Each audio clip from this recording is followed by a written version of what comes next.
Más de 50 audiolibros exclusivos ya disponibles en nuestra biblioteca secreta para todos nuestros miembros. ¿Te sumas? Haz clic en unirme y desbloquearás todo este contenido y más beneficios.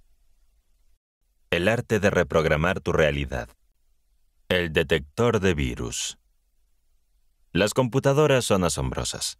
Tienen la capacidad de almacenar información, hacer cálculos complejos y realizar tareas repetitivas sin pestañear. Pero si algo hay que la supera con creces, es la mente humana. Las computadoras son eficientes, programables, pero la mente, por otro lado, es un universo lleno de posibilidades infinitas, aunque a veces pareciera un software con infinidad de errores. Pero lo bueno es que, al igual que con un programa, podemos reprogramarla y hacer que funcione según nuestros gustos. Permíteme contarte algo. Antes de dedicarme a hablar sobre el poder de la mente y todo eso que hoy en día se conoce como transformación personal, llevaba una vida bastante común. Trabajaba como programador de computadoras, allá por 1999, poco antes de este nuevo siglo de locos. Mi día consistía en resolver errores de código, optimizar sistemas y pasar más tiempo frente a una pantalla que conversando con personas. Y la verdad, me gustaba. Las computadoras eran lógicas. Si algo fallaba, localizaba el error, corregía unas líneas y todo volvía a funcionar. Nada de emociones confusas, trauma del pasado o pensamientos que sabotean la vida. Solo causa, efecto y solución. Simple. Aunque sigo creyendo que es así, durante mucho tiempo creí que solo era una forma de justificar mi trabajo. Pero con el tiempo descubrí que no todo es tan directo y que hay errores que no saltan en pantalla. Lo entendí el día que acepté, o me obligaron a aceptar, dar una pequeña charla sobre tecnología y hábitos mentales. No era un evento masivo, apenas unas 20 personas en una sala prestada.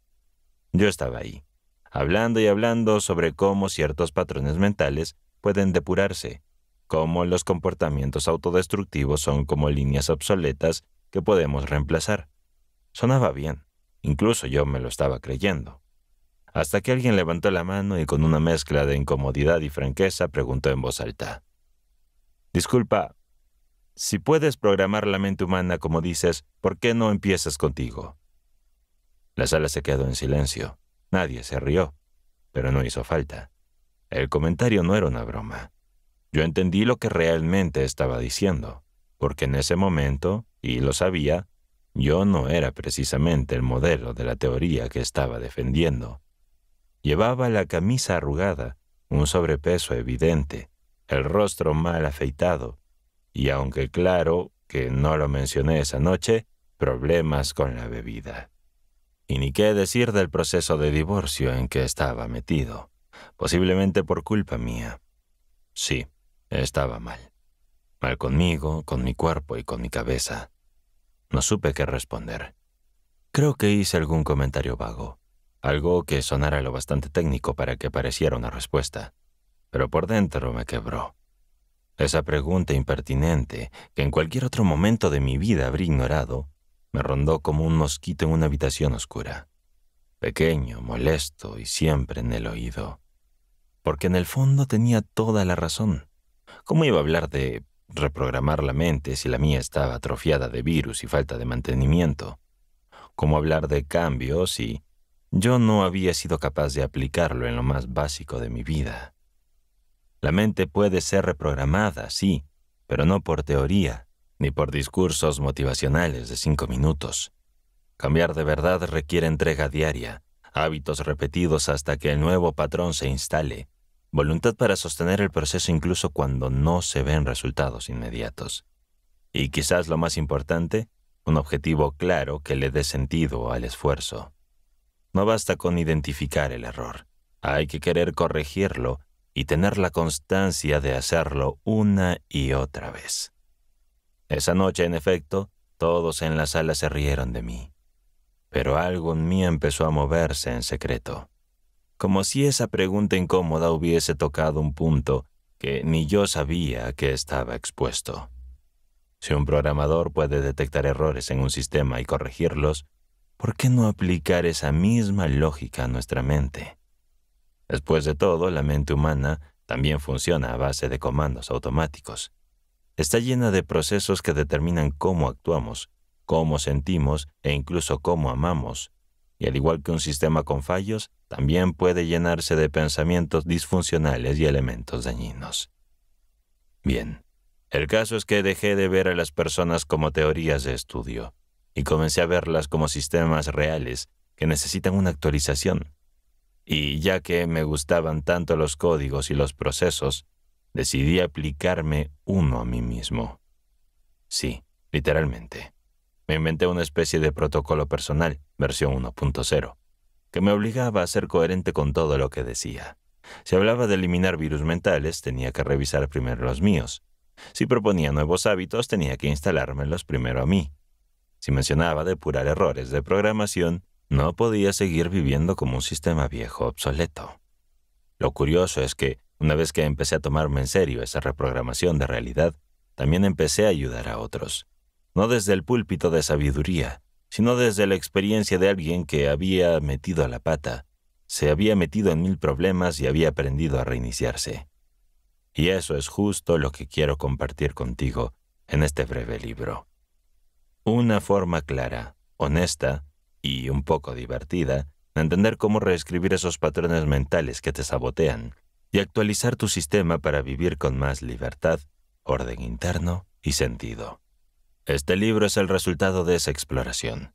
Aquí vamos a hablar de temas incómodos pero reales: alcoholismo, obesidad, pensamientos suicidas, baja autoestima, pero no como etiquetas, sino como fallas que se han instalado en el sistema de pocos, sin que te dieras cuenta. Si sientes que tu sistema está defectuoso o que va en camino de estarlo, este libro es para ti. No porque tenga todas las respuestas, sino porque quizás te ayude a plantearte las preguntas y hábitos que necesitas. No se trata de borrarlo todo de golpe, sino de depurar, ajustar y optimizar. Porque al final, si el universo o algún dios creador o programador cósmico o lo que tú creas hizo algo realmente asombroso, eso fue la mente humana, nuestra mente. Un sistema extraordinario, lleno de personas extraordinarias. Y tú eres una de ellas. Taylor King. Entre marzo de 1999 y septiembre de 2024, aproximadamente. 1. El virus del alcoholismo. Según la Organización Mundial de la Salud, OMS, el consumo nocivo del alcohol es responsable de aproximadamente 2.6 millones de muertes al año. Esto representa el 4.7% de todas las muertes a nivel mundial. Estas cifras reflejan no solo las consecuencias directas del consumo excesivo, como enfermedades hepáticas y cardiovasculares, sino también su impacto en accidentes, violencia y otros problemas sociales. Si el alcohol fuera una app recién instalada en tu celular, sería de esas que al principio parecen inofensivas, incluso útiles, hasta que descubres que consume demasiada batería. Invade espacio y ralentiza el sistema hasta colapsarlo. Sin embargo, muchos parecen haberse instalado este aplicativo en algún momento de sus vidas. Al principio el alcohol parece algo inofensivo. Una copa con amigos, un brindis en una celebración, un par de tragos para relajarse después de un día horrendo, de esos que uno recibe una llamada inesperada del jefe con tono de «tenemos que hablar». Así empieza, como un alivio puntual, como una pausa emocional en medio del ruido. Pero esa pausa se va haciendo costumbre, y la costumbre, dependencia. Y cuando te das cuenta, el alcohol ya no aparece solo en momentos difíciles. Empieza a estar presente sin que lo llames, como si se hubiera mudado a tu rutina sin pedir permiso. Y entonces surge la pregunta inevitable: ¿cuándo se instaló realmente en nosotros? ¿Fue el resultado de las circunstancias del ritmo de vida, de hábitos que se salieron de control? ¿O acaso en algún momento entró sin ruido en el subconsciente y simplemente decidió quedarse ahí? En mi caso, no era un bebedor constante, ni de los que llegan a casa cada noche con una botella bajo el brazo. Pero hubo una etapa en la que el «me merezco una copa» se empezó a volver demasiado frecuente. El brindis ocasional se convirtió en una excusa cómoda, un par de tragos mientras trabajaba de noche, uno mientras cocinaba, otro para relajarme antes de dormir. Pequeñas licencias que empezaron a parecer necesarias, como si la tensión del día no pudiera soltarse sin ese ritual líquido. Tuve amigos, sin embargo, que no corrieron con la misma suerte. Gente brillante, personas que admiraba por su inteligencia, su creatividad, pero que poco a poco fueron perdiéndose entre botellas. Uno en particular que conocí en mis años de universidad era de esos que sabías que tenían algo distinto. Era ingenioso, lleno de ideas, y también muy triste, aunque lo escondía bien. Pero, como en muchos, la bebida empezó como un escape social, una forma de soltar tensiones. Con los años se volvió su rutina y refugio. Lo vi apagarse, hablaba poco, evitaba a todos, se encerraba. Nadie sabía cuándo estaba de buen humor o destruido por dentro. Yo tampoco. Terminó enfermo, siendo muy joven. No fue un suicidio, pero se fue deshaciendo en vida, como si algo por dentro ya se hubiera reñido hace años. Y yo nunca pude evitar pensar que ese algo venía de antes, como si su mente desde niño hubiese cargado con virus silencioso que nadie detectó. ¿Por qué alguien bebería hasta convertirse en un muerto en vida? Si no es porque algo en su sistema ya estaba fallando desde el principio. No todos los casos son así de trágicos, claro, pero todos tienen algo en común. Empiezan con una falsa sensación de control. En un principio, el alcohol parece la solución a todos los problemas emocionales. Es como si la mente estuviera buscando un parche rápido para un sistema que no sabe cómo manejar la sobrecarga de información. El problema es que la dependencia mental comienza a tomar forma, y lo que antes parecía una forma sencilla de alivio se convierte en una respuesta automática a cada sentimiento incómodo. Entonces, ¿cómo eliminar este virus mental? La solución no pasa por simplemente dejar de beber de un día para otro. El proceso comienza con la conciencia de que el alcohol no es la respuesta a nuestros problemas. La reprogramación de la mente es como un proceso de depuración de un sistema operativo.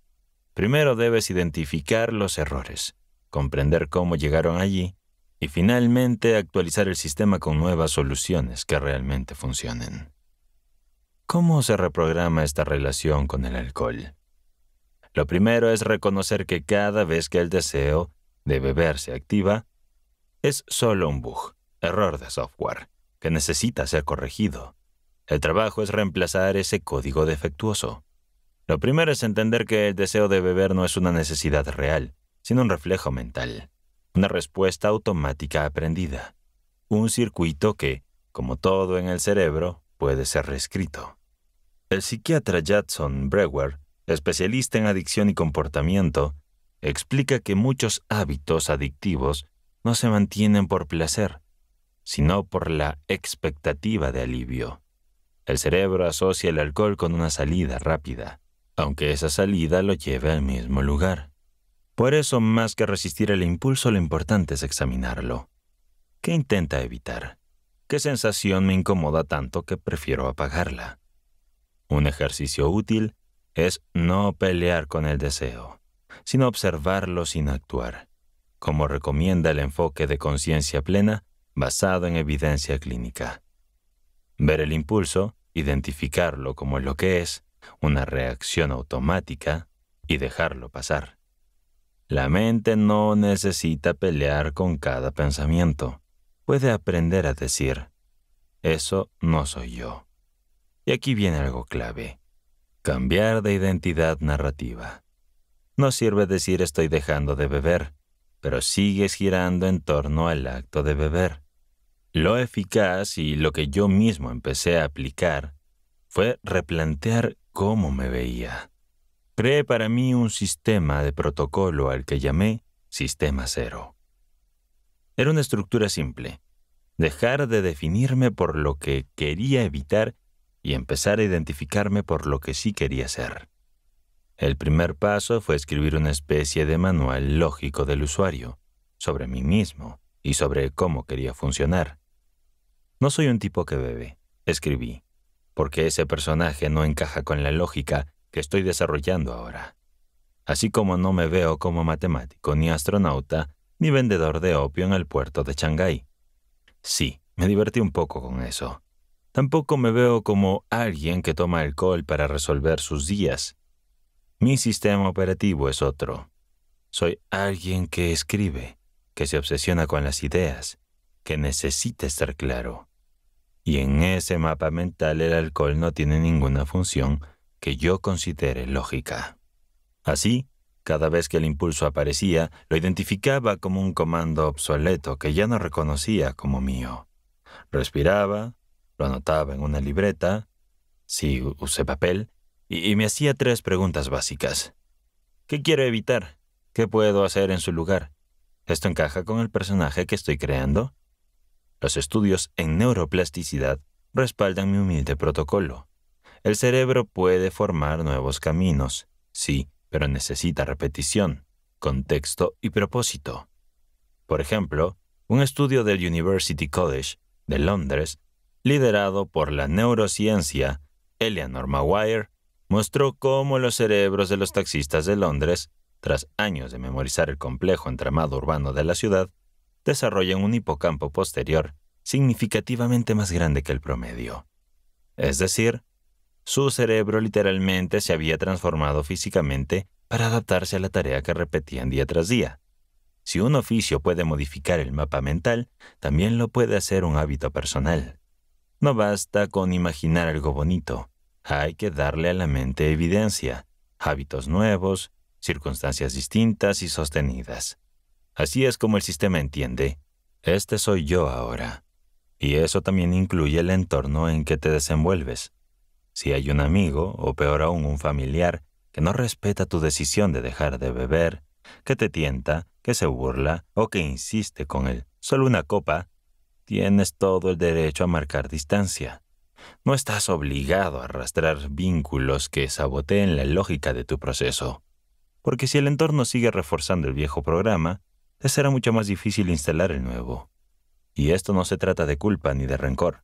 Se trata de cuidar el terreno donde estás reconstruyéndote. Si el terreno es hostil, el sistema vuelve a fallar. Por el momento, para cerrar este tema, aunque no el del virus y los vicios mentales en general, te dejo una frase que me ayudó mucho en mi propio proceso de programación. Es de Carl Jung, y lo tengo subrayado en más de un cuaderno. Hasta que lo inconsciente no se haga consciente, el subconsciente seguirá dirigiendo tu vida. Y tú lo llamarás destino. La primera vez que leí la frase me incomodó, pero no demoró en pegarse a mi cabeza.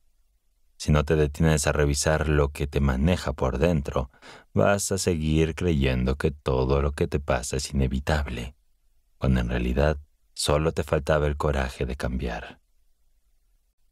2. El reset del cuerpo. Obesidad.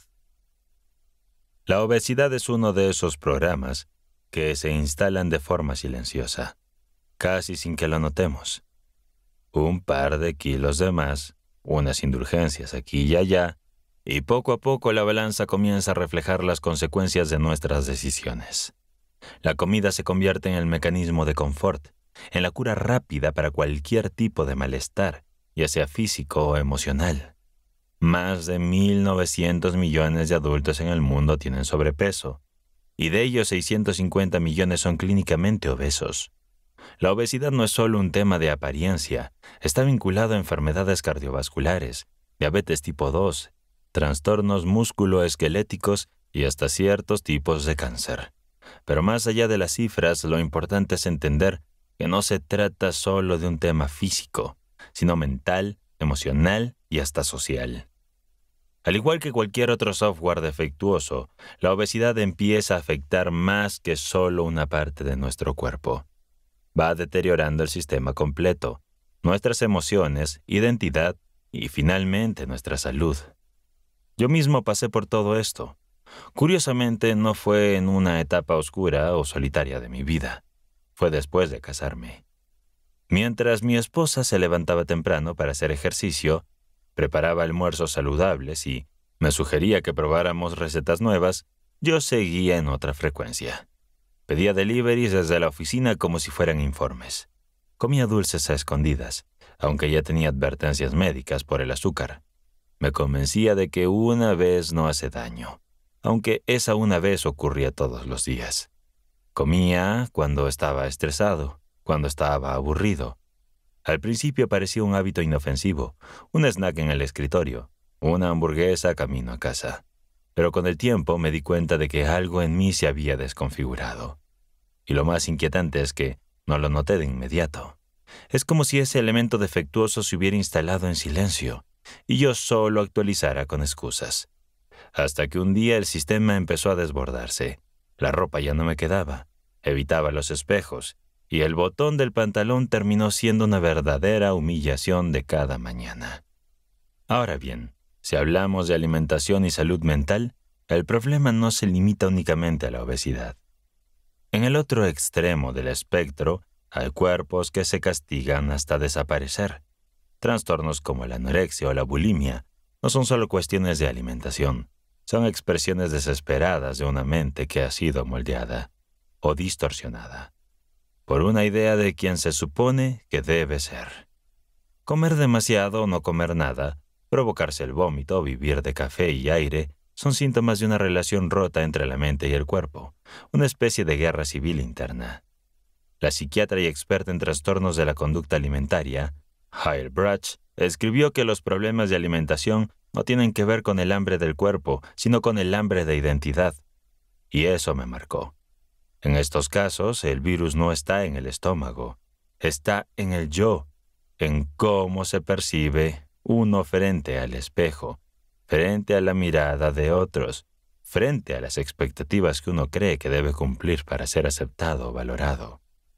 Hay mujeres y hombres que someten sus cuerpos a dietas de guerra o que se castigan con dietas extremas y que terminan mirándose con odio incluso cuando los huesos se marcan en sus líneas. ¿Por qué? Porque su mente está convencida de que un gramo más equivale a rechazo, a indignidad. Y por otro lado hay personas que comen sin control, hasta el punto de necesitar ser evacuadas en camillas dobles, después de que un equipo de rescatistas retire las puertas y desmonte las paredes. Entonces, ¿no será que el verdadero problema no nace del cuerpo, sino de la mente que lo interpreta, de los cánones que heredamos sin cuestionar y de los protocolos sociales que nos programan antes de que tuviéramos opción de elegir? Porque el cuerpo al final solo obedece lo que la mente le dice, y la mente muchas veces está algo atrofiada. La historia es un buen ejemplo. Hubo épocas en las que la gordura era símbolo de estatus, de fertilidad y de belleza. En muchas culturas africanas, por ejemplo, aún hoy se asocia el cuerpo grande con prosperidad. Mientras tanto, en Occidente, hemos llegado a rendir culto a la extrema delgadez como símbolo de disciplina, autocontrol y éxito. ¿No es revelador que lo que consideramos ideal cambie según el momento, el país o la revista de moda? Ahí fue cuando me di cuenta de algo. Si los cánones son mutables, si los estándares de belleza son contextuales, históricos, incluso arbitrarios, ¿por qué no crear el mío propio? ¿Por qué no inventar un protocolo de identidad estética personal? Uno que no estuviera dictado por la industria, por los influencers o por la mirada de otros. Y así nació lo que llamé Proyecto Espejo. No era un reto físico, no se trataba de marcar abdominales, ni de seguir una dieta perfecta. Era un experimento mental. Consistía en construir mi propio marco de referencia sobre cómo quería verme y sentirme. Crear un contexto donde lo importante no fuera el número en la balanza, sino el nivel de coherencia entre mi identidad interna y lo que el espejo me devolvía. Me hice algunas preguntas clave. ¿Qué me hace sentir fuerte, funcional, ágil, auténtico? ¿Qué hábitos, qué forma de moverme, qué manera de alimentarme refleja quién soy y en qué momento de mi vida estoy? Más que hablar del peso, se trata de hablar del contexto mental que uno puede instalarse. Piensa en los antiguos disquetes o en los CD-ROM. Uno los metía en la computadora y al instante se abría un entorno distinto. Podía ser un juego, un programa educativo, una aplicación rudimentaria, daba igual. Uno se adaptaba a sus reglas, aprendía los comandos y después de un tiempo lo usaba con soltura. El proyecto Espejo funciona de la misma manera. Fue, digamos, como un sistema operativo propio que yo mismo instalé en mi cabeza. En ese contexto, el sinónimo de belleza y bienestar no está importado desde revistas, redes sociales o estándares de nadie más. Está diseñado por mí, con los algoritmos que considero útiles y sostenibles para mi sistema. Definí qué me hacía sentir fuerte, qué me conectaba con mi energía, qué me daba más claridad y qué me hacía querer permanecer en mi cuerpo con agrado. Y como todo sistema nuevo, al principio cuesta. Abría el programa y no entendía bien cómo moverme.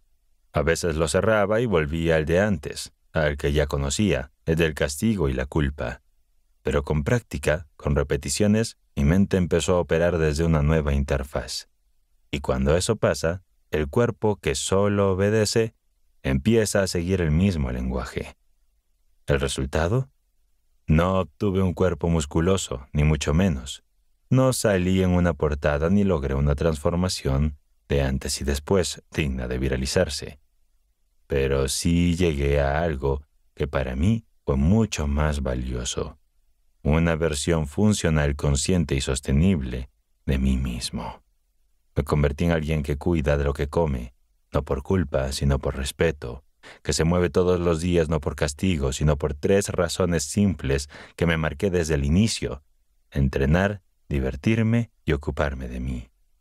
Le puse nombre a esa fórmula: EDO.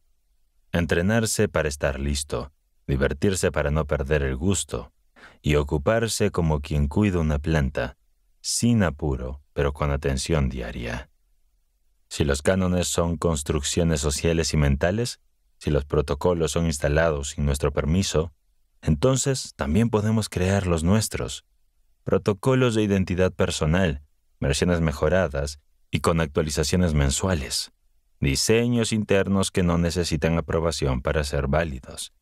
Quizá la libertad comienza ahí, cuando dejamos de repetir el estándar y empezamos a diseñar el nuestro. La mente humana es increíblemente poderosa y tiene la capacidad de asociar absolutamente todo lo que experimentamos con algo emocional. Si tras leer todo esto sientes que mi proyecto Espejo no es para ti o te parece demasiado básico, o, de plano, un vejestorio, te invito a crear el tuyo, mejorado, ampliado, adaptado a tu realidad, tu historia, tu estilo de vida. Pero eso sí, que sea tuyo, que las reglas y la estructura estén diseñados para tu bienestar, no para complacer expectativas ajenas. El cuerpo no pide aplausos, solo busca un lugar donde sentirse en casa, y el primer ladrillo de esa casa es una mente correctamente programada. Para cerrar, te dejo estas palabras de Sonia Renee Taylor, la autora de The Body is Not an Apology. Amar nuestro cuerpo es un acto revolucionario. Y esa revolución no empieza afuera, sino adentro. Comienza el día en el que te niegas a seguir repitiendo el mismo guión heredado. El momento exacto en que protestas, en voz baja o con firmeza, contra esos límites mentales que aceptaste sin darte cuenta. Cuando decides dejar de castigar al cuerpo por no parecerse a un molde, y en cambio lo reconoces como territorio propio. Si este libro te está siendo de ayuda, ¿podrías hacer una pequeña pausa y dejar una reseña honesta? No te costará nada, y menos de 60 segundos. Con esto ayudarás a una persona más a encontrarse con este libro y pueda también serle de ayuda. Para que eso pase, todo lo que tienes que hacer es dejar una reseña honesta con el link en la descripción o escaneando el QR que aparece ahora mismo en tu pantalla. Que quieras ayudar a otros, nos hace saber que eres uno de nosotros. Gracias. Y volvamos al audiolibro. 3. Códigos imperfectos. Promiscuidad. Decidí incluir este tema en el libro no solo porque parece urgente, sino porque en los últimos años se ha convertido en una de las preguntas más frecuentes que recibo en charlas y conferencias, especialmente de parte de los más jóvenes. ¿Cómo dejo de sentirme vacío después de estar con alguien? ¿Por qué no puedo conectar más allá del sexo? ¿Es posible tener intimidad sin sentir que me estoy vendiendo emocionalmente? Lo que antes parecía un tema reservado a la moral o a la religión, hoy se presenta como un conflicto emocional, psíquico y hasta existencial. Lo que nos han enseñado sobre el deseo muchas veces viene empaquetado. No lo diseñamos, lo heredamos. Series, películas, canciones, publicidad. Todo está lleno de referencias que vinculan el sexo con el poder, con la validación, con el triunfo, rara vez con la intimidad real, y eso moldea la forma en que amamos. Muchos, sobre todo los más jóvenes, o quienes atraviesan etapas de confusión emocional, terminan asimilando el sexo como si fuera un juego en línea, una experiencia rápida, diseñada para entretener, para desconectarse de la realidad por un momento. Como en los videojuegos hay niveles, hay logros, hay misiones cumplidas, pero también hay desgaste, porque como cualquier juego que se usa en exceso, al final deja de ser divertido. Empieza a generar síntomas de agotamiento emocional, culpa, ansiedad e incluso una desconexión profunda con uno mismo. Lo que era placer se convierte en ruidos vacíos, lo que era deseo en dependencia y lo que parecía libertad en repetición vacía. Por eso hay que aprender a desprogramar el juego y volver a diseñar. Con uno mismo primero. Vivimos en una cultura hipersexualizada, pero emocionalmente desconectada. El sexo se ha convertido en una especie de atajo para sentir algo rápido, intenso y validante. Y sin embargo, muchos me confiesan que después de cada encuentro, lo que sienten no es plenitud, sino un eco de soledad más hondo. No es falta de deseo, es exceso de fragmentación. A esto se suma el impacto de la tecnología. Aplicaciones de citas que reducen el deseo a una interfaz de consumo rápido, una conversación breve, y ya estás en casa de alguien que no sabes si vas a volver a ver. La conexión emocional queda fuera del algoritmo. Y nosotros, entrenados para buscar gratificación rápida, seguimos ejecutando ese programa. Hoy quiero hablar de eso, de cómo el deseo mal orientado puede convertirse en un juego emocional que se ejecuta una y otra vez, sin que entendamos qué premio estamos buscando realmente. Este es un tema delicado, lo sé. Por eso quiero tratarlo con respeto, sin generalizaciones ni juicios fáciles. Hablar de deseo, sexualidad y heridas profundas requiere cuidado, porque detrás de ciertos comportamientos que parecen libres o modernos, hay muchas veces dolor mal nombrado. Y lo digo por historias como la de Marta, nombre cambiado por obvias razones. Una mujer que conocí en un contexto profesional y con quien terminé compartiendo muchas conversaciones personales.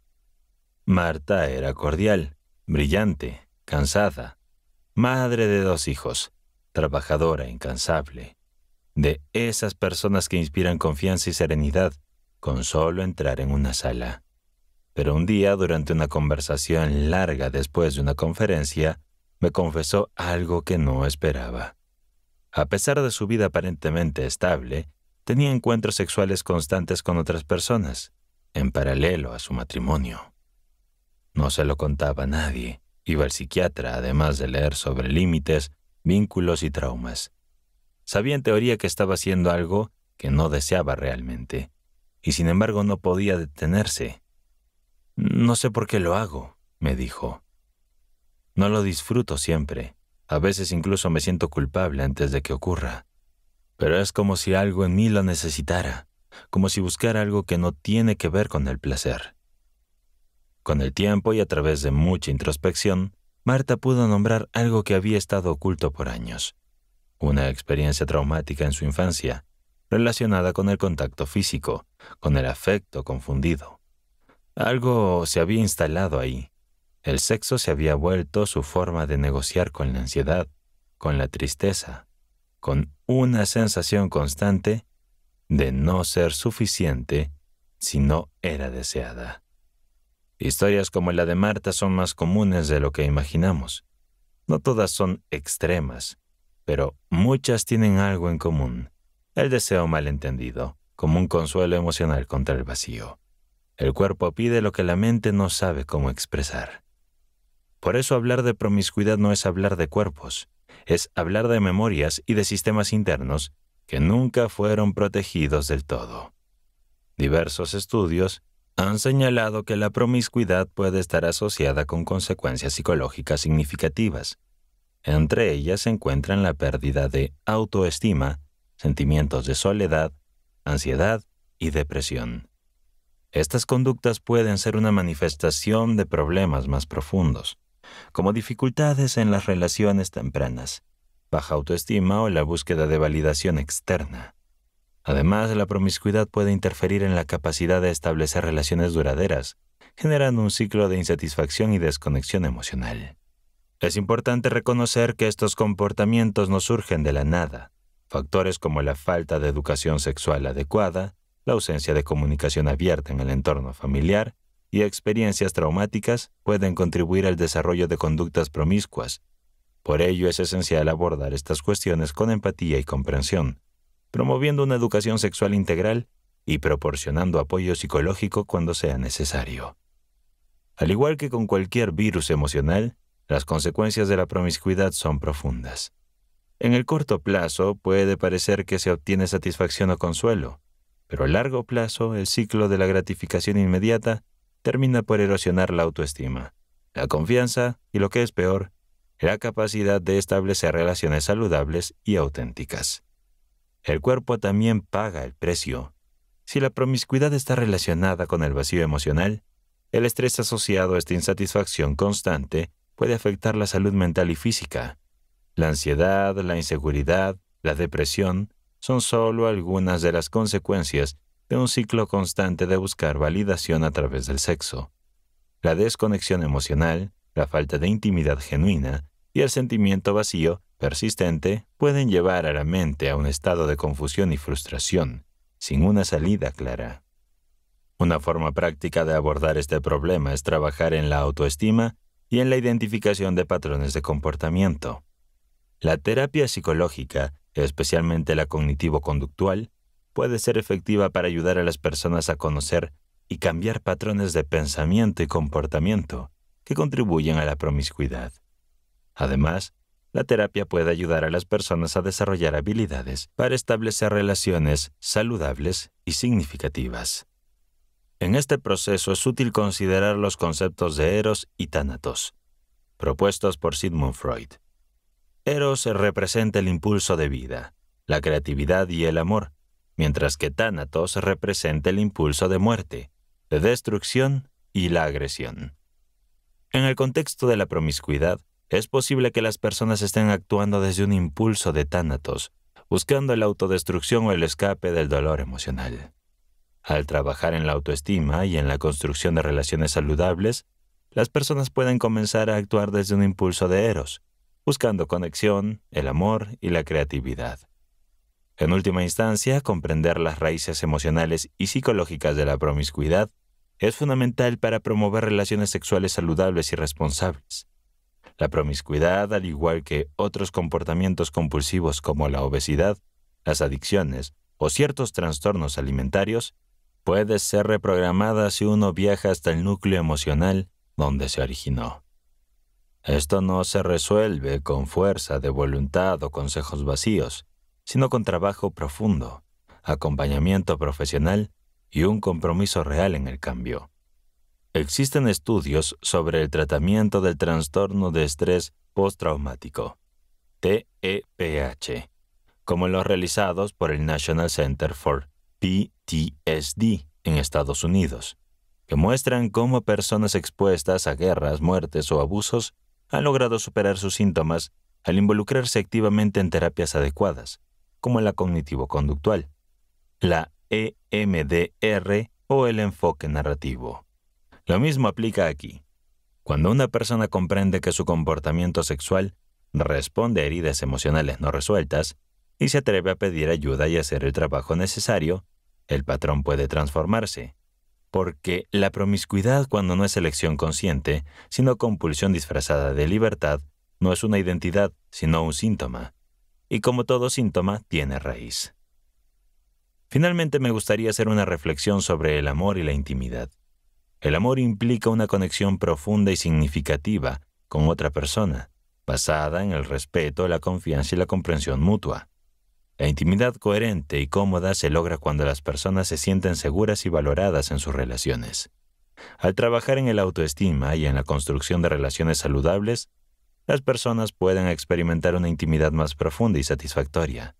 Como dijo el filósofo Alain Badiou, el amor es un procedimiento de verdad, una verdad que emerge entre dos. Y esa verdad, cuando es bien cultivada, puede convertirse en el lenguaje más puro de nuestra humanidad. Porque el deseo no necesita ser negado, sino reprogramado con sentido. Y ese sentido solo nace cuando uno aprende a amarse con la misma profundidad con la que quiere ser amado. 4. El colapso del sistema. Baja autoestima. En los Estados Unidos se estima que más del 20% de los adolescentes de 12 a 17 años experimentan algún tipo de trastorno de salud mental que generalmente se vincula a una baja autoestima. A nivel mundial, 1 de cada 7 adolescentes vive con trastornos emocionales que afectan la forma en que se perciben a sí mismos y su capacidad para manejar las relaciones. Este es el panorama con el que nos enfrentamos. Una generación que crece con una mente sobrecargada de inseguridades y dudas que afectan su bienestar general. Y aunque estos números son alarmantes, la baja autoestima no es algo reservado solo para los adolescentes. Recuerdo el caso de Mauricio, un hombre de poco más de 50 años, padre de 3 hijos, con un buen trabajo en una empresa estable y una vida que, desde fuera, parecía perfectamente funcional. Sin embargo, en una de las sesiones grupales con las que participamos, se sinceró con una frase que me marcó. He probado terapias, pastillas, rutinas, pero hay días en los que siento que desaparecer sería un alivio.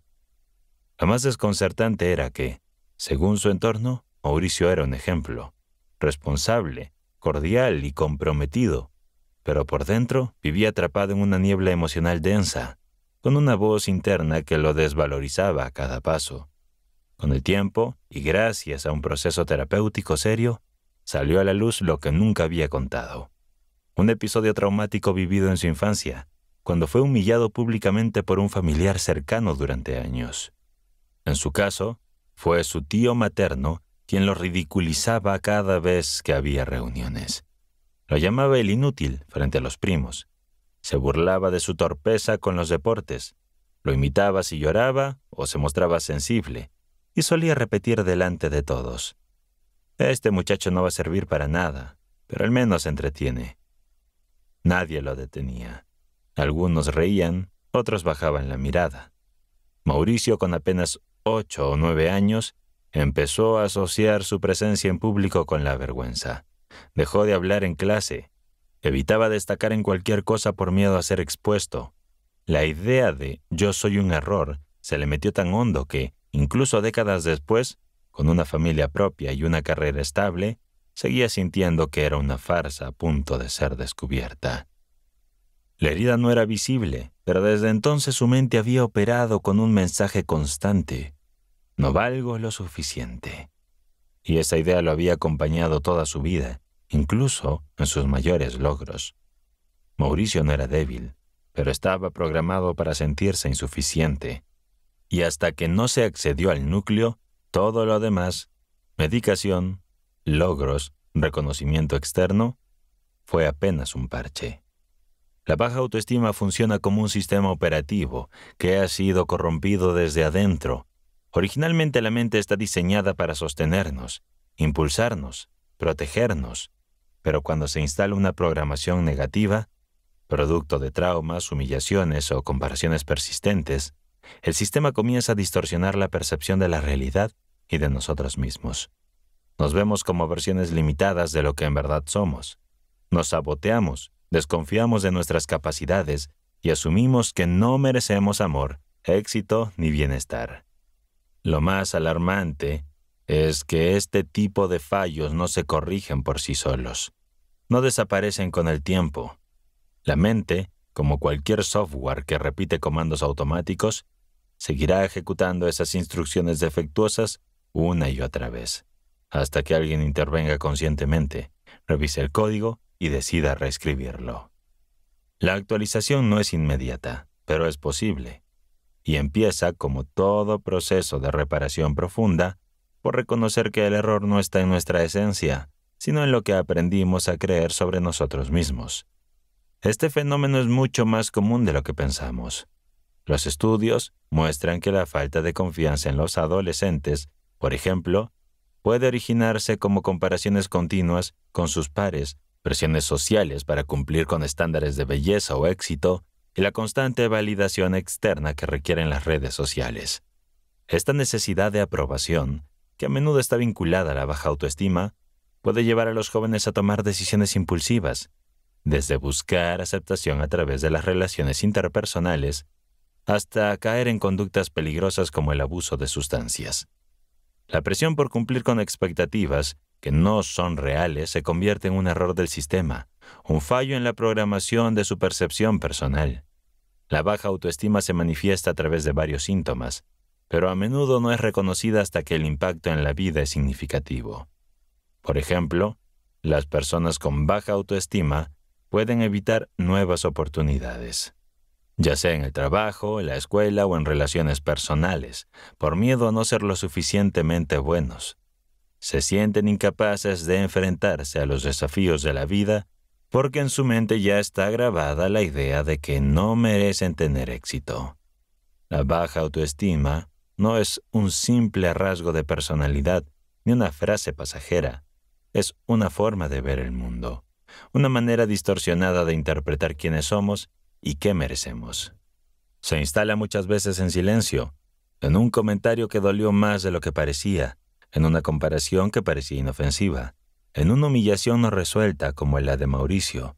Y lo más doloroso es que, una vez que ese mensaje se graba en el subconsciente, empieza a dictar cómo sentimos, cómo actuamos y hasta cómo amamos. Según Joseph Murphy, el subconsciente acepta cualquier cosa que se le diga, con tal de que se le repita lo suficiente.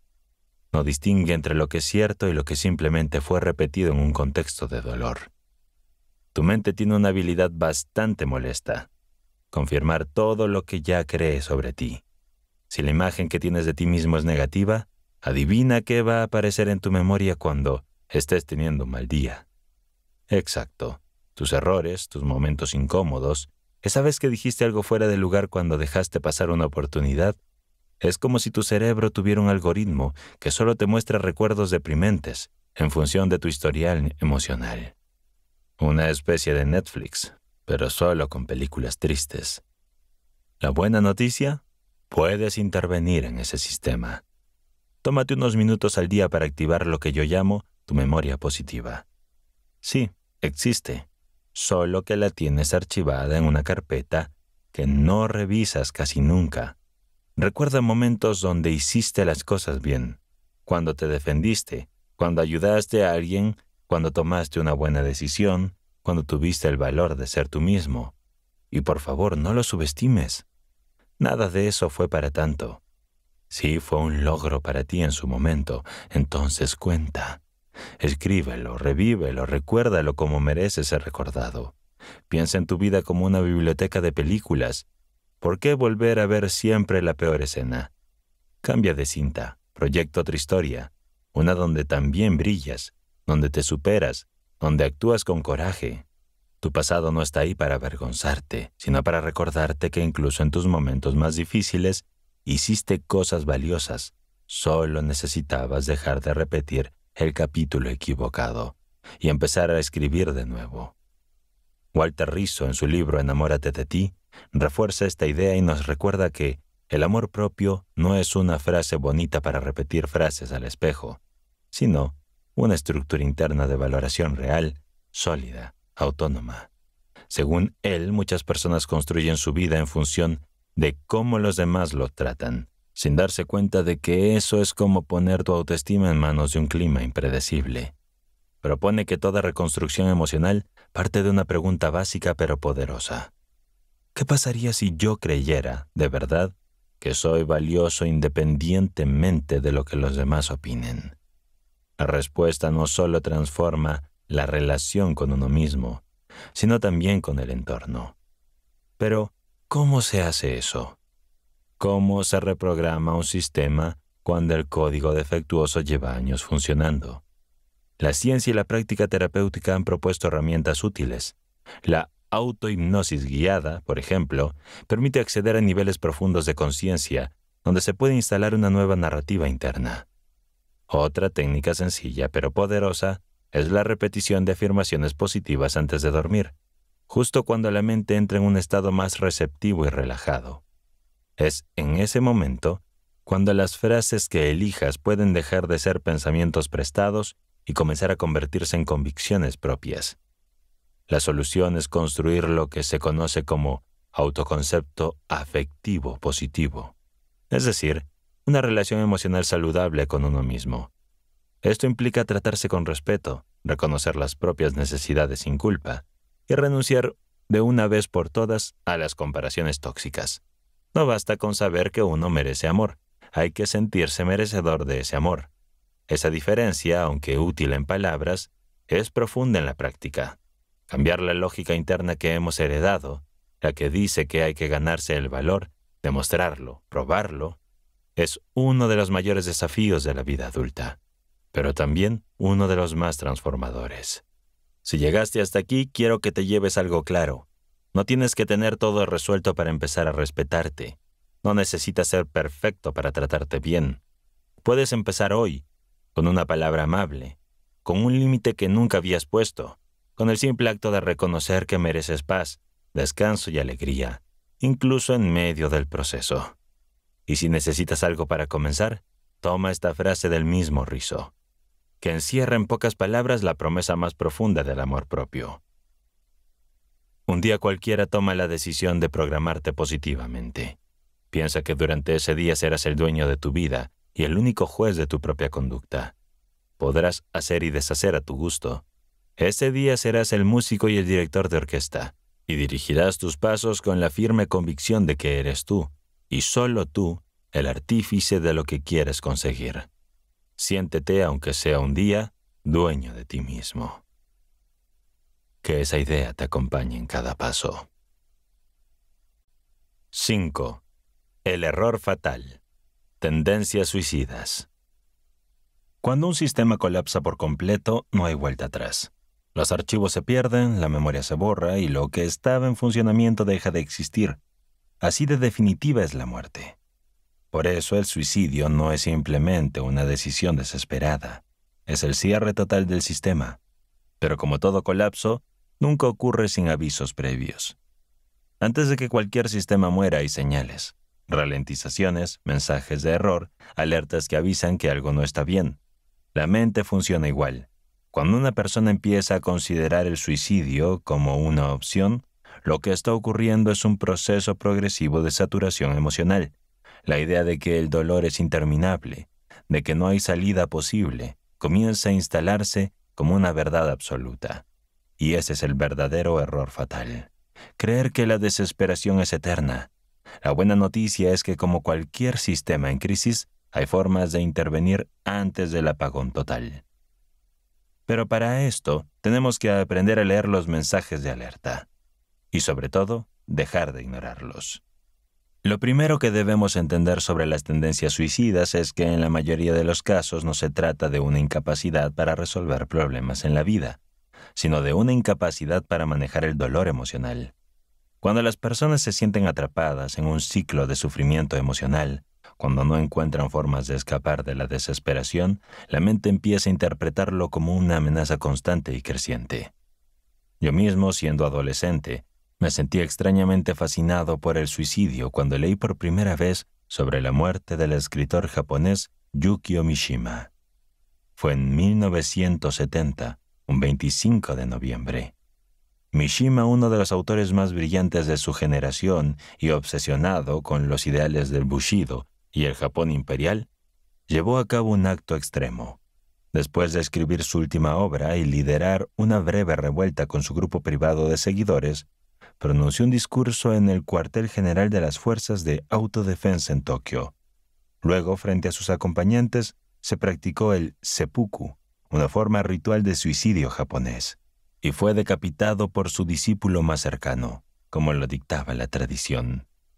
De niño, ese relato me dejó desconcertado. Más allá de lo impresionante del acto, lo que más me perturbó fue una pregunta que no pude dejar de hacerme. ¿Qué podía llevar a un hombre inteligente, admirado, aparentemente exitoso a algo así? ¿Qué fuerza interna, qué dolor o qué creencia tan profunda podía empujar a alguien a terminar su vida de forma tan brutal, tan deliberada, tan teatral? En ese momento no entendí nada. Hoy, con el tiempo, puedo intuir muchas cosas, pero incluso así la violencia dirigida contra uno mismo sigue siendo una de las señales más misteriosas que existen. Desde entonces, como suele ocurrir en muchos adolescentes, la idea del suicidio empezó a aparecer en mi mente como algo lejano pero intrigante. No porque quisiera morir, sino porque me preguntaba qué tipo de dolor o creencia podría llevar a alguien a elegir esa salida. Con el tiempo entendí que la idea del suicidio puede instalarse como una semilla externa, sí, pero también puede comportarse como un virus silencioso. A veces viene disfrazada de frases socialmente aceptadas. Mejor desaparecer. No soy necesario. Ya no aguanto más. Otras veces se transmite de forma más sutil, desde los relatos culturales que glorifican la muerte heroica o el suicidio como redención, hasta entornos familiares donde el dolor se hereda sin ser procesado. En ciertas familias, el sufrimiento emocional se transmite como un código tácito, como un software corrupto que nadie se atreve a revisar. Se reprime, se esconde, pero sigue ejecutándose en segundo plano, generación tras generación. El psicólogo Edwin S. Scheidman, pionero en los estudios modernos del suicidio, hablaba del concepto de perturbación psíquica, un estado de dolor mental insoportable que no encuentra forma de canalizarse. En su visión, el suicidio no ocurre porque alguien quiera morir, sino porque desea que cese el dolor, y cuando la persona no ve salida, su sistema mental colapsa, como un dispositivo infectado que ha perdido la capacidad de distinguir entre error temporal y daño permanente. Este virus emocional no siempre es producto de una única causa. Puede ser sistémico, colectivo o incluso biológico. Algunos estudios sugieren predisposiciones genéticas al trastorno depresivo mayor, lo cual no significa que el suicidio sea inevitable, pero sí que en algunos casos la vulnerabilidad ya está instalada en el hardware desde antes de que la vida comience a escribir el guión. En estos casos, la programación mental requiere intervenciones profundas, intencionales y sostenidas, porque no basta con reiniciar, hay que revisar todo el sistema línea por línea. Pero el suicidio no siempre nace de una convicción íntima o de un dolor individual insoportable. A veces, también puede ser el resultado de una idea implantada, repetida hasta volverse creíble, especialmente en contextos donde la mente del receptor ha sido debilitada por la manipulación, el miedo o la pasividad externa. Cuando el pensamiento crítico se anula y se instala una obediencia ciega, incluso las decisiones más radicales pueden parecer lógicas. En esos casos, el suicidio deja de ser una elección personal y se convierte en una consecuencia inducida. Basta con recordar el suicidio masivo ocurrido en 1978, cuando más de 900 personas murieron tras beber un cóctel con cianuro en Johnstown, Guyana. Todos ellos seguían a Jim Jones, un líder de secta que mediante un proceso prolongado de control mental, aislamiento emocional y sugestión colectiva, convenció a su comunidad de que no había otra salida que la muerte. A lo largo del tiempo, fue desactivando su autonomía psicológica hasta transformar la muerte en un acto obediente. Aquello fue sin duda una forma de programación colectiva, una red de mentes colapsadas al unísono, sin filtros ni defensas, actuando desde una obediencia que ya no era libre. Es un ejemplo extremo, pero real de cómo, bajo ciertas condiciones sociales y psicológicas, el suicidio puede pasar de ser una decisión íntima a un fenómeno contagioso, casi viral. Cuando el pensamiento crítico se debilita y la pasividad mental se instala, incluso las ideas más autodestructivas pueden parecer razonables. Lo aterrador no es solo lo que ocurrió en Johnstown, sino lo que demuestra que con suficiente presión, miedo y anulación del yo, hasta el instinto de vivir puede ser reprogramado para apagarse. En otras ocasiones, el suicidio no nace de una convicción ni de un trauma devastador, sino del desgaste acumulado. Países como Japón, donde los niveles de exigencia laboral, aislamiento social y perfeccionismo cultural son extremos, tienen una de las tasas más altas de suicidios en el mundo. Aunque se han hecho avances, todavía hoy mueren más de 20.000 personas al año por esta causa. En muchos casos no es la tragedia lo que los empuja, sino una mezcla de rutina vacía, estrés crónico y la percepción de que su vida carece de sentido. El aburrimiento existencial también puede ser una alarma del sistema. La mente, en esos casos, deja de ver alternativas. Interpreta el dolor como permanente, la desconexión como absoluta y la vida como una carga sin propósito. Pero incluso en esos escenarios extremos, el sistema puede ser reconfigurado. Lo han demostrado miles de personas que, tras vivir intentos de suicidio o ideas persistentes de muerte, encontraron ayuda, sostén y nuevas narrativas. Lo supieron quienes sobrevivieron a sus propios pensamientos, quienes se dieron una segunda oportunidad. Aunque la idea del suicidio parezca definitiva, no lo es hasta que se ejecuta. Y antes de que eso ocurra, hay espacio para cambiar. A veces es una conversación, a veces solo una pausa, a veces un momento de conexión inesperada. Frente a estas realidades tan complejas, ¿qué puede hacer una mente que se siente al borde del colapso? ¿Cómo evitar que un pensamiento oscuro se convierta en un comando irreversible? A lo largo del tiempo y también desde mi experiencia personal, desarrollé un método que me ha servido y que hoy comparto con quienes se enfrentan a ideas suicidas de forma recurrente. Lo llamo protocolo Control-Alt-Realidad. Se basa en interrumpir el ciclo de pensamiento negativo con 3 pasos estratégicos inspirados en el clásico comando de reinicio de los sistemas operativos. Control-Alt-Realidad. 1. Control. Control de proceso mental. Reconocer el pensamiento como una señal, no como una orden. Tal como indican las investigaciones del Dr. David A. Clark, experto en trastornos de pensamiento rumiante, identificar un pensamiento suicida como una intrusión automática y no como una verdad absoluta ya reduce significativamente su impacto emocional. Es decir, no eres lo que piensas, solo estás procesando algo que apareció en tu pantalla mental. Alt. Buscar una alternativa inmediata. Aquí es clave activar una conducta que interrumpe el bucle. Según estudios publicados en Cognitive Behavior Therapy, realizar una tarea física, salir a caminar, lavarse la cara, escribir en papel lo que se siente, puede desviar la atención cognitiva lo suficiente como para reducir la intensidad del impulso. La mente al moverse cambia su enfoque. 3. Realidad. Reconectar con un dato objetivo o emocional. En esta etapa invito a anotar o recordar una verdad comprobable que contraste con la distorsión emocional. Puede ser algo tan sencillo como: he tenido días peores y los superé. O hay al menos una persona en mi vida que se preocuparía si yo no estuviera.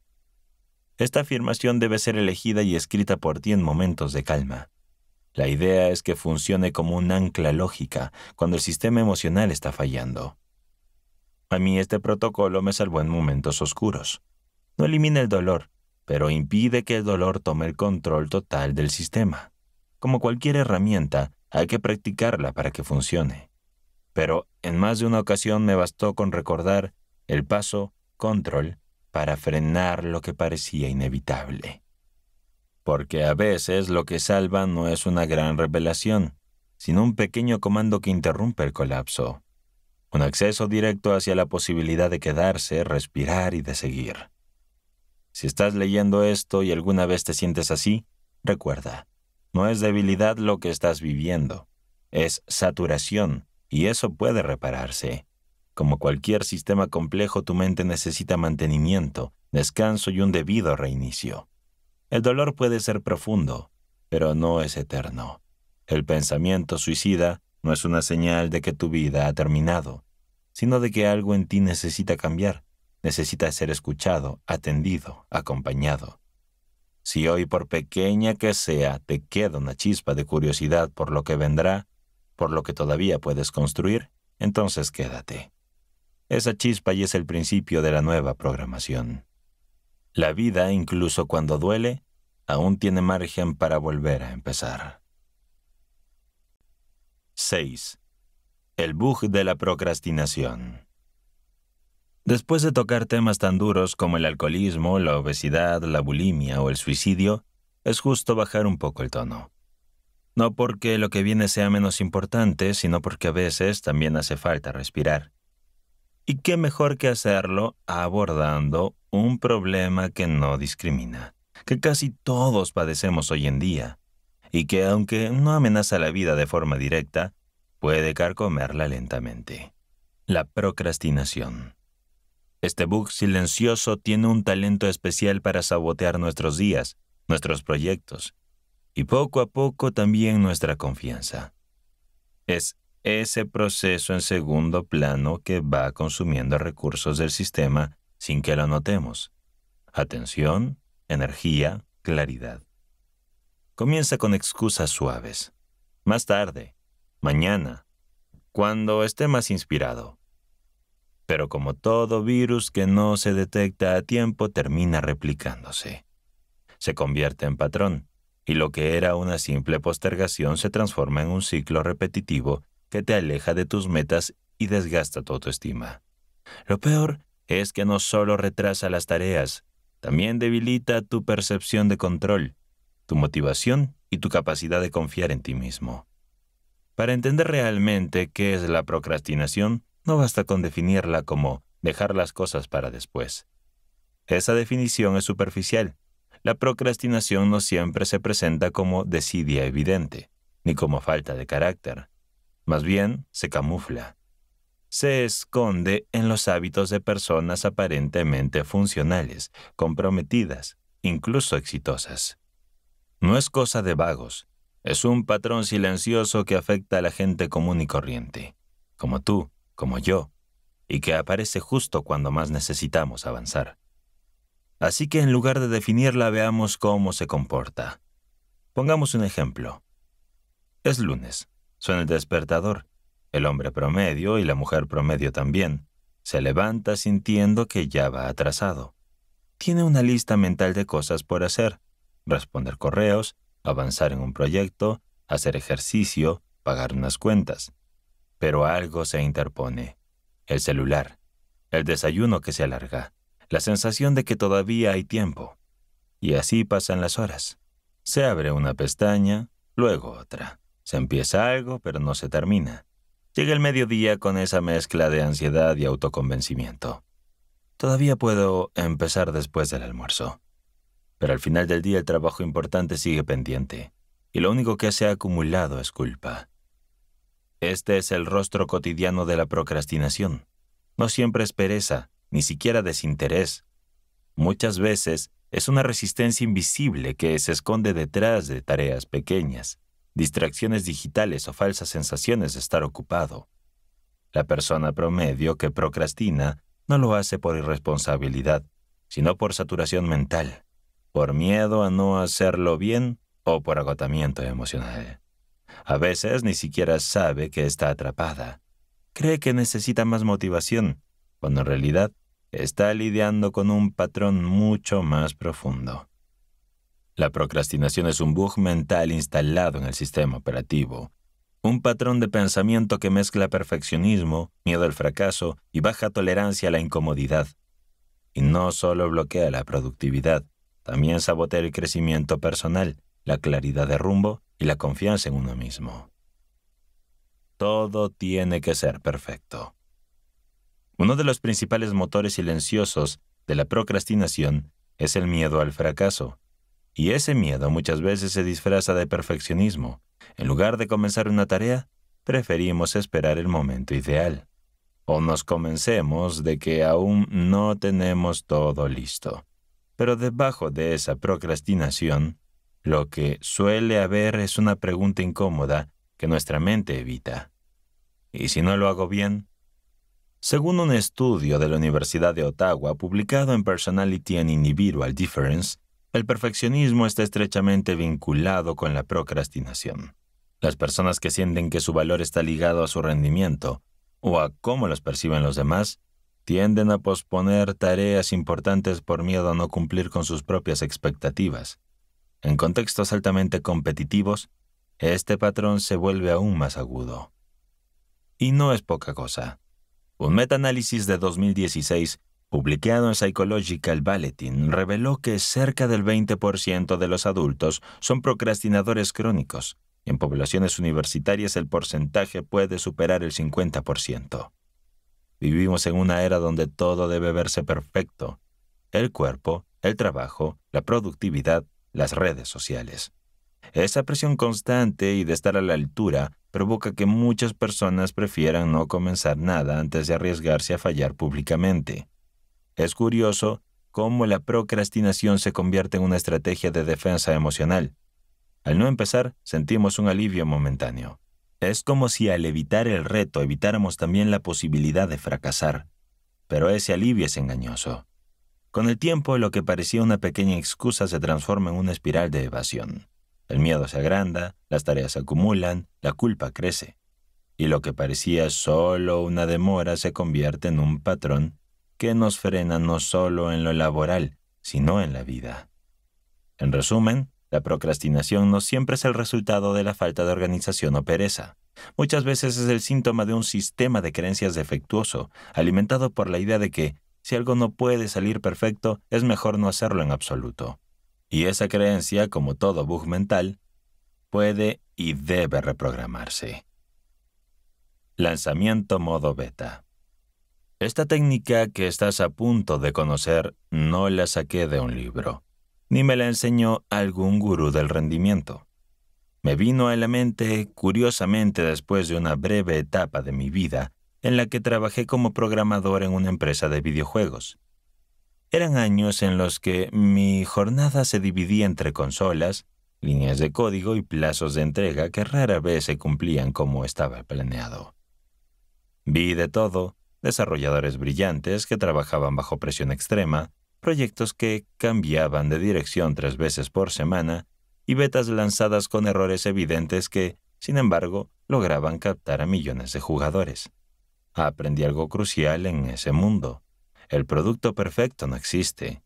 El que sale primero gana, y el que mejora sobre la marcha sobrevive. Ahí fue cuando nació el método modo beta. Me di cuenta de que la misma lógica que usábamos en desarrollo de juegos podía aplicarse a la vida cotidiana, especialmente para combatir esa molesta tendencia a postergar lo importante. La procrastinación, en mi caso, era como un jefe final oculto que siempre esperaba al final del nivel. Cada vez que quería lanzar algo, me atacaba con un "no está listo". Espera un poco más, mejor revisa de nuevo.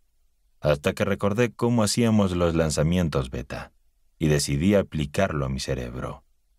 Aquí te lo comparto, paso a paso. ¿Cuál es el objetivo? Desactivar la parálisis del perfeccionismo y crear movimiento inmediato. No se trata de hacer algo perfecto, se trata de hacerlo visible, de sacarlo del cajón mental donde se acumula el polvo. 1. Lanza algo ya. No pienses, no ajustes, no esperes estar listo. ¿Tienes que escribir? Escribe mal.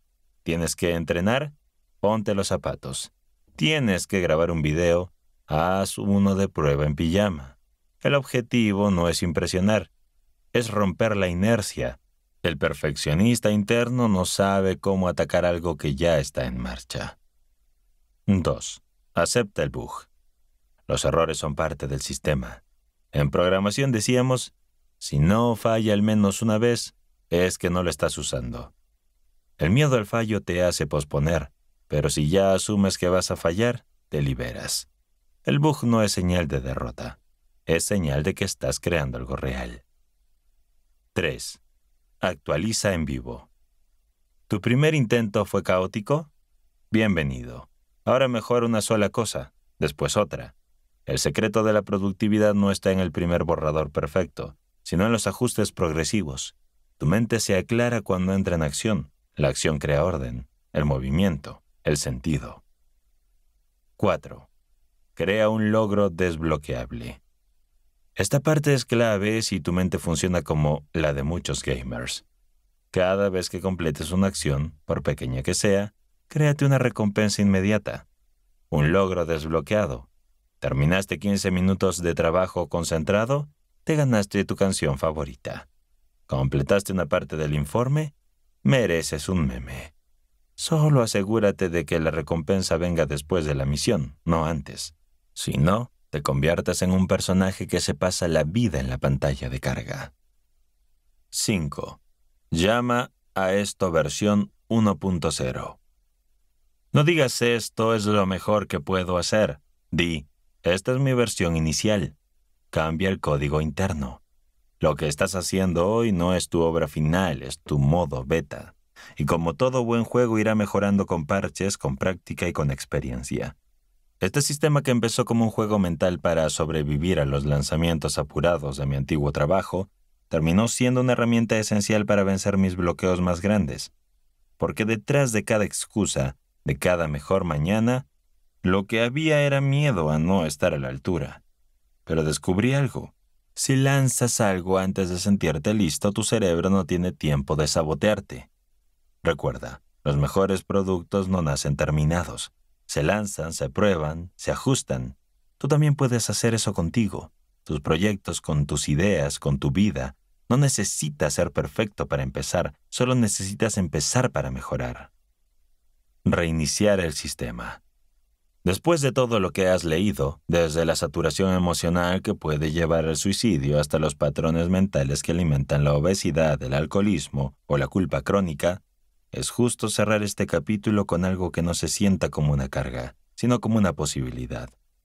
Porque hablar de procrastinación puede parecer más liviano, pero también es una forma profunda de tocar el corazón de la inacción. Esa fuerza invisible que detiene a millones de personas con talento, ideas, sueños y capacidades, solo porque no han instalado un sistema que trabaje a su favor. Y ahí es donde entra el enfoque de James Clear. Una de las lecciones más poderosas que extraje de Hábitos Atómicos es que no cambias tu vida tomando grandes decisiones, sino repitiendo pequeñas acciones. La procrastinación, como bien plantea, no se vence con motivación esporádica, sino con sistemas sostenibles.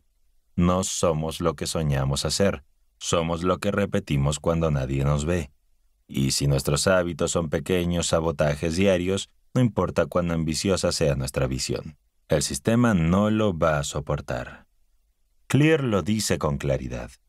No te elevas al nivel de tus metas, caes al nivel de tus sistemas. Y ese fue un momento de clic para mí. No necesitaba una agenda de 20 pasos, ni inspiración mágica. Lo que necesitaba era rediseñar el sistema operativo de mi día a día, cambiar el entorno, reducir fricción, automatizar decisiones. Porque si todo depende de tu fuerza de voluntad, estás frito. La fuerza de voluntad es un recurso agotable, pero los sistemas, si están bien diseñados, se ejecutan incluso cuando no tienes ganas. Lo que más me sorprendió fue entender que cada acción, por mínima que sea, es un voto de identidad. Esa idea lo cambia todo. Cuando haces ejercicio, no importa si fue una caminata de 10 minutos o una rutina completa, estás votando por ser una persona activa. Cuando escribes un párrafo, aunque no lo publiques, estás votando por ser alguien que crea. Cuando apagas el celular para concentrarte, estás votando por ser alguien disciplinado. Y los votos, como bien sabemos, se suman. No necesitas ganar con el 100%, basta con una mayoría sostenida. Y sí, también vas a tener días malos. Vas a procrastinar, a posponer, a crear distracciones. Pero un voto contrario no elimina tu identidad.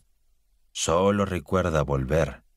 Volver a votar por quien quiere ser, volver a tomar una acción por mínima que parezca. Muchos de nosotros fuimos criados en entornos donde nos enseñaron a desear, pero no a sistematizar. Soñamos en grande, pero no planificamos en pequeño. Y ahí es donde la procrastinación se hace fuerte. En falta de estructura, en el caos cotidiano, en la autoexigencia sin dirección. Por eso, como dice Clear, el entorno manda. Si tienes la tentación visible, caerás. Si tienes la opción buena más cerca, elegirás mejor sin pensar tanto. Diseñar tu entorno es reprogramar tu futuro sin tener que pelear contigo mismo a cada paso. Y entonces entendí, el problema no era yo, era el sistema que había instalado. Hoy, si tuviera que dar un consejo concreto, sería este. No trates de cambiar tu vida entera. Cambia tu sistema de votación. Empieza a emitir microvotos. Crea acciones mínimas que puedas repetir incluso en tus peores días y protege ese sistema como si fuera tu mejor proyecto, porque lo es. Para cerrar este capítulo, quiero dejarte con una frase de James Clear, que me acompaña y que subrayé tantas veces que tuve que escribirla a mano y pegarla en la pared. Cada acción que tomas es un voto para el tipo de persona en la que deseas convertirte. Ningún cambio ocurre de una sola vez. La transformación personal no es un objetivo que se alcanza, es una identidad que se construye. Graba esto en tu sistema, porque no necesitas convertirte en alguien nuevo. Solo necesitas ser un poco más tú, pero en versión ejecutable. 7. Los apegos tóxicos. Los apegos emocionales no saludables son como un software mal optimizado que corre en segundo plano y consume memoria sin que lo notes, hasta que tu sistema se ralentiza. Así funcionan en nuestra vida real. Parecen pequeños, inofensivos, incluso necesarios, pero con el tiempo empiezan a drenar recursos esenciales como la energía, la atención y la paz interior. En programación hay procesos llamados memory leaks, fugas de memoria, que, si no se controlan, colapsan todo el sistema. Con los vínculos tóxicos pasa lo mismo. No se notan al principio, pero agotan tu capacidad de funcionar plenamente. Estas relaciones, amorosas, familiares o incluso amistosas, pueden comenzar con promesas de cuidado y compañía, pero terminan absorbiendo todo lo que necesitas para crecer. En lugar de empoderarnos, nos paralizan. En vez de acompañarnos, nos enredan. Y así, sin darnos cuenta, quedamos atrapados en enredos emocionales donde la lógica interna deja de procesar con claridad. En mi vida, las relaciones han sido una de las áreas más complejas de enfrentar. Mucho tiempo, fui víctima de esos apegos tóxicos sin darme cuenta. En un intento por llenar vacíos emocionales o encontrar validación, me aferré a personas que no me respetaban ni me valoraban. Creía que necesitaba estar con ellos para sentirme completo, que su aprobación era lo que me definía como persona. Era como si mi bienestar dependiera de cómo me veían los demás, y el miedo al rechazo me mantenía atrapado en relaciones que no me nutrían. Basta mirar algunos casos conocidos para entender hasta qué punto una relación tóxica puede convertirse en un virus emocional que corroe desde adentro. Amy Winehouse, una de las voces más poderosas y vulnerables de su generación, es un ejemplo doloroso.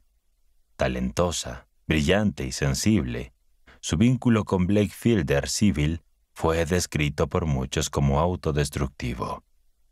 Él mismo admitió haberla introducido en el uso de drogas duras, y la relación marcada por celos, codependencia y violencia emocional fue, según su círculo más cercano, una de las fuerzas más devastadoras en su vida.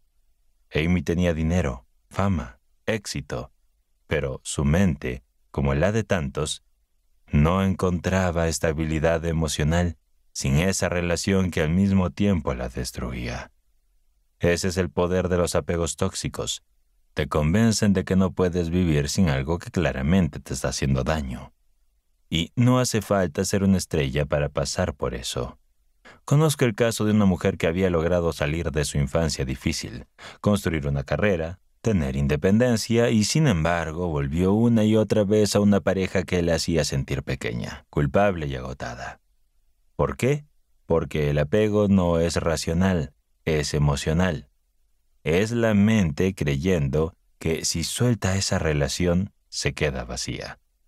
Es el sistema confundiendo tu rutina emocional destructiva con seguridad.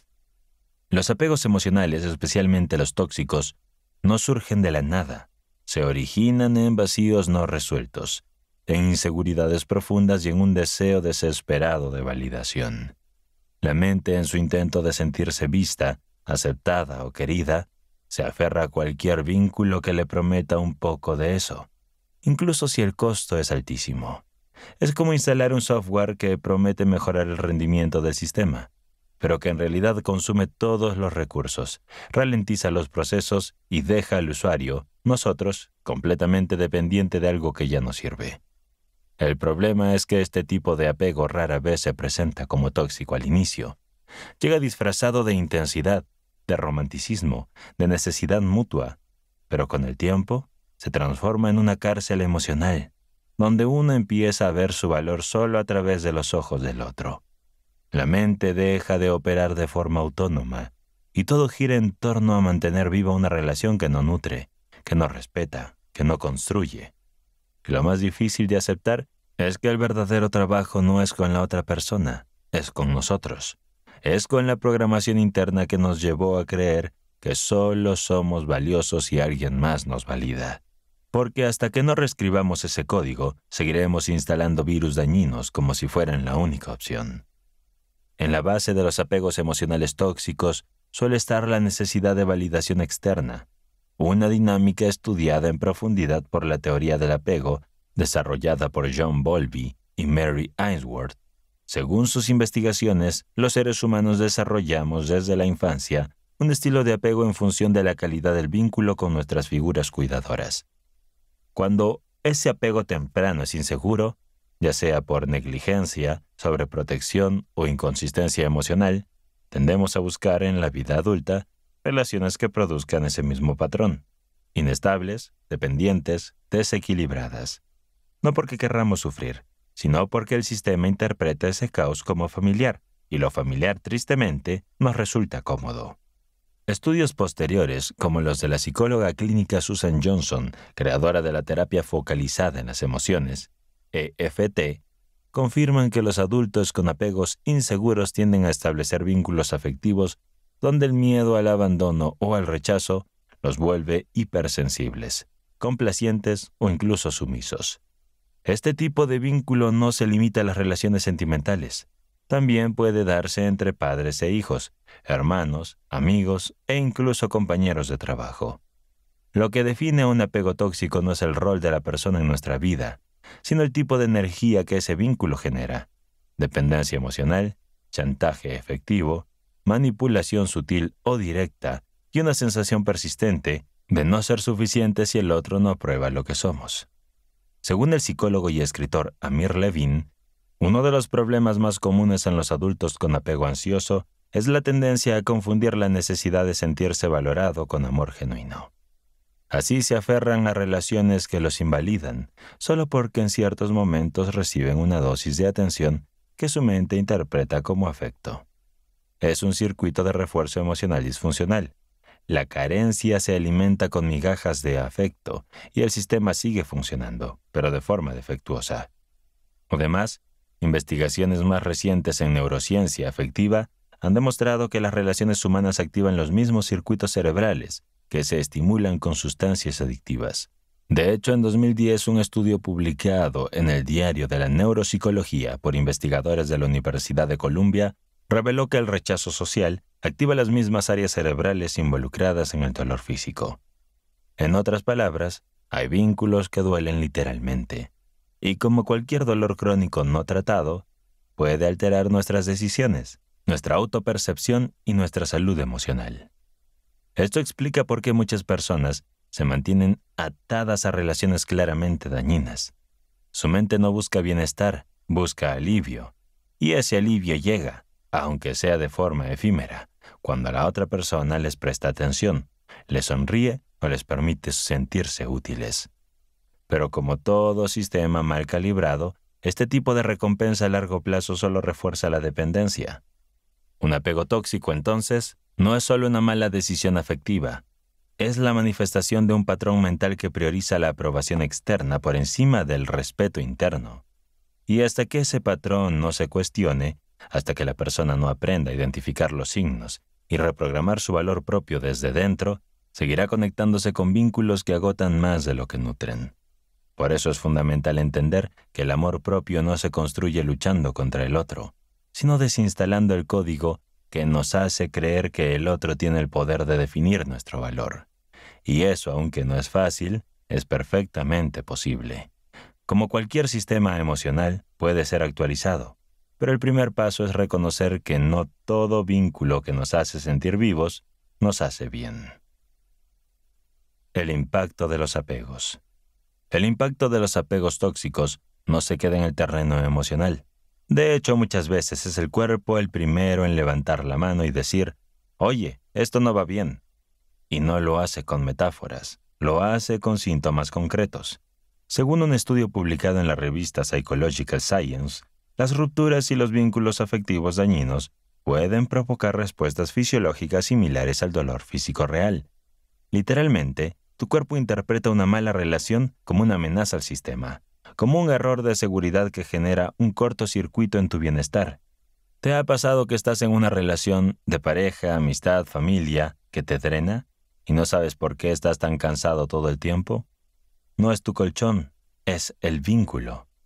Al igual que un programa malicioso que corre en segundo plano y se come toda la memoria RAM, una relación tóxica consume energía mental, emocional y física sin que lo notes.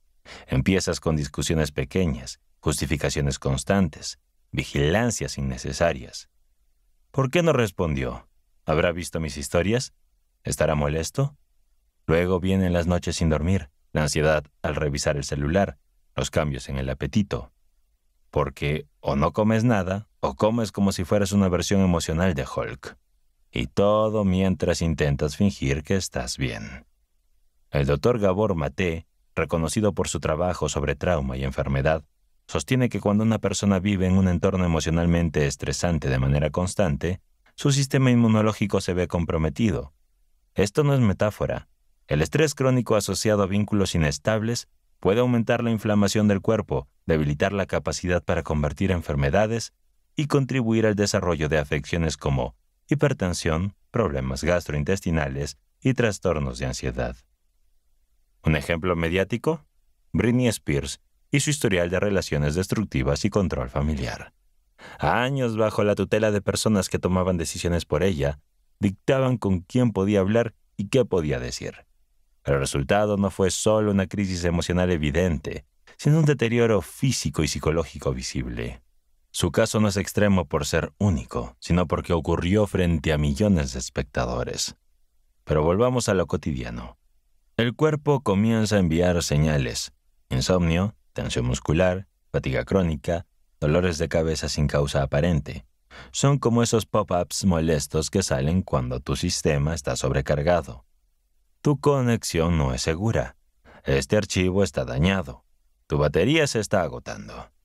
¿Y qué hacemos? En lugar de cerrar el programa, que está consumiendo todos los recursos, insistimos en mantenerlo abierto. Y luego, como si fuera poco, ese mal hábito emocional empieza a instalarse como configuración predeterminada. Si nos acostumbramos a ver los vínculos como fuente de tensión o dependencia, será más difícil establecer relaciones sanas en el futuro. Nos volvemos hipervigilantes, dependientes o, en el peor de los casos, insensibles al maltrato. La mente empieza a creer que eso es normal, y como todo sistema se adapta al error, dejamos de identificar los fallos. Según la psicóloga y escritora Harriet Lerner, la autora de El arte de no amargarse la vida, cuando no aprendemos a reconocer nuestras emociones y establecer límites, buscamos reparar en los demás lo que sentimos dañado en nosotros. Por eso atraemos o toleramos a personas que nos siguen tratando con frialdad, indiferencia o desprecio. No porque querramos sufrir, sino porque el sistema aún no ha sido reprogramado. Así la mente entra en un bucle. El dolor se vuelve familiar y lo familiar se interpreta como seguro. Entonces seguimos alimentando un código emocional que no falla. No solo ralentiza el crecimiento, sino que lo interrumpe. Porque cuando uno está constantemente apagando fuegos emocionales, no hay energía para construir nada nuevo. Entonces, ¿qué hacer? Primero, entender que el amor no duele todo el tiempo, que la familia no tiene derecho a pisotear tu dignidad porque es tu padre, madre, hermano. Que un amigo que te manipula no es un amigo, es un spyware emocional que necesitas desinstalar. Y segundo, empezar a detectar los síntomas en ti mismo. Si estás agotado, confundido, ansioso o con la autoestima por los suelos cada vez que ves a cierta persona o hablas con ella, no es coincidencia, es señal, es alerta roja del sistema. La solución no es cortar todo y huir, aunque a veces eso también ayuda. La solución empieza por entender que tu energía emocional es limitada, que tu paz vale más que un me quiere pero no sabe cómo, y que tu sistema necesita limpieza, espacio y una red de vínculos que nutran en lugar de consumir. Cortar los lazos con relaciones tóxicas no es un proceso fácil, pero es esencial para tu crecimiento personal y emocional. Los apegos emocionales, como cualquier otro virus en el sistema, pueden ser eliminados mediante la reprogramación de la mente. Y al aprender a valorarnos a nosotros mismos, establecer límites saludables y enfocarnos en el amor propio, podemos crear un espacio para relaciones significativas que nos nutran y nos empoderen. Recuerda, el primer paso hacia la libertad emocional es entender que la validación externa nunca será suficiente para llenar lo que ya está completo dentro de ti.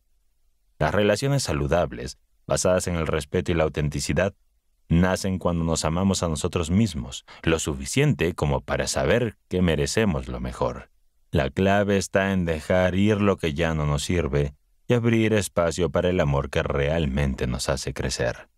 Solo entonces seremos capaces de establecer relaciones en las que ambos crezcan juntos, sin depender emocionalmente de forma destructiva. Conclusión. Actualización completa. Hemos pasado por zonas densas, desde el alcoholismo camuflado de costumbre social hasta la obesidad como contexto de realidad errónea. Hablamos de la promiscuidad como una búsqueda desesperada de mirarme, de la autoestima hecha trizas por años de malos códigos, y del suicidio como ese botón de apagado que a veces se siente como única salida, aunque no lo sea. Y ahora llegamos acá, a los apegos tóxicos, esos vínculos que no te matan de golpe, pero que te desgastan como gota en piedra. Pero hay algo aún más profundo que hemos aprendido en estos capítulos, que muchas veces lo que llamamos realidad no es más que un programa heredado, una historia mal novelada por otros, padres, maestros, parejas, cultura, religión, sociedad. Todos han tenido acceso en mayor o menor medida al código desde el cual interpretamos la vida. Nos enseñaron qué es el amor, qué es el éxito, qué es el deber, y sin darnos cuenta lo aceptamos como verdad, pero no era la nuestra. La mente humana es poderosa, pero también es obediente. Si le dicen desde niño que tiene que complacer para ser amado, lo hará. Si le repiten que ser fuerte es no llorar, lo aprenderá. Si le insinúan que ser diferente es un riesgo, se camuflará. Y así, lo que creemos que es nuestra realidad muchas veces no es más que una acumulación de instrucciones viejas que nadie nos enseñó a cuestionar. Entonces crecemos, trabajamos, amamos, pero seguimos operando bajo comandos ajenos. Seguimos diciendo, así soy yo, cuando en realidad lo que estamos diciendo es, así me programaron. Y ahí es donde empieza el trabajo profundo, el de observar esa supuesta realidad con ojos propios, de desinstalar los sistemas que ya no sirven, de reescribir lo que entendemos como verdad. Porque seamos honestos, ¿cuántas veces defendiste una creencia que en el fondo ni siquiera te hacía bien? ¿Cuántas veces insististe en una forma de vida, de vínculo, de rutina, solo porque era lo que se esperaba. ¿Cuántas veces preferiste sentirte incómodamente seguro en una realidad que conocías antes que explorar una que te hiciera libre? La verdad es esta: lo que llamas real es flexible. La realidad es en gran parte una disciplina mental. Y si puedes entrenarte para sufrir por algo, también puedes entrenarte para soltarlo. No con optimismo tóxico ni con frases de calendario, sino con práctica consciente, con decisiones pequeñas, con una atención cada vez más afinada a lo que te suma y lo que te resta. Hay quienes quieren controlar la vida como si fuera un control remoto universal, como si todo pudiera arreglarse apretando mute cuando alguien molesta, pause cuando las cosas se complican, o fast forward cuando no pasa nada interesante. Como en Click, esa película donde Adam Sandler consigue literalmente un mando para saltarse lo incómodo, silenciar lo molesto y adelantar lo aburrido. Al principio parece genial, claro, hasta que empieza a perderse de todo. Cumpleaños, conversaciones importantes, todo se automatiza, y cuando se da cuenta su vida se vivió sola, sin él. Nos pasa igual cuando dejamos que el miedo, el apego o la rutina decidan por nosotros. Soltamos lo esencial, silenciamos lo que nos duele, evitamos lo que incomoda. Si tú no estás aquí para vivir en automático, estás aquí para recuperar el poder de elegir qué tipo de realidad quieres construir, para decidir qué relaciones, qué ideas, qué hábitos merecen espacio en tu sistema operativo, y para tener el coraje de eliminar todo lo que ya no corresponde. Así que para cerrar, no quiero darte un consejo más ni una fórmula mágica. Quiero recordarte algo que yo también tuve que aprender en su momento. Tu vida no está escrita en piedra. Eres alguien en proceso. Y eso ya es valioso. Cada vez que reprogramas una creencia, que sueltas un vínculo que ya no te hace bien, que decides priorizarte, estás construyendo una realidad. Una que se siente más tuya, más ligera y también más clara. Porque sí se puede programar una vida y una mente que no están marchando bien. Solo hace falta que lo creas y luego paso a paso lo vayas escribiendo tú mismo. Taylor King, ex programador, ex obeso, ex esposo y actual conferencista comprometido con ayudar a otros. Soy Geraldo Medina. Esperamos que hayas disfrutado de esta producción de El arte de reprogramar tu realidad. Técnicas para potenciar tu sistema sin necesidad de formatearte, de Taylor King. Este audiolibro ha sido producido por Aubiblio Studios. Edición y revisión del texto, Aubiblio Editorial. Copyright de la producción 2025, Aubiblio Studios. Todos los derechos reservados. Si deseas agregar este libro a tu biblioteca, dejaremos los enlaces en la descripción. También puedes seguir nuestro canal principal, Aubiblio. Gracias y nos vemos en la siguiente página.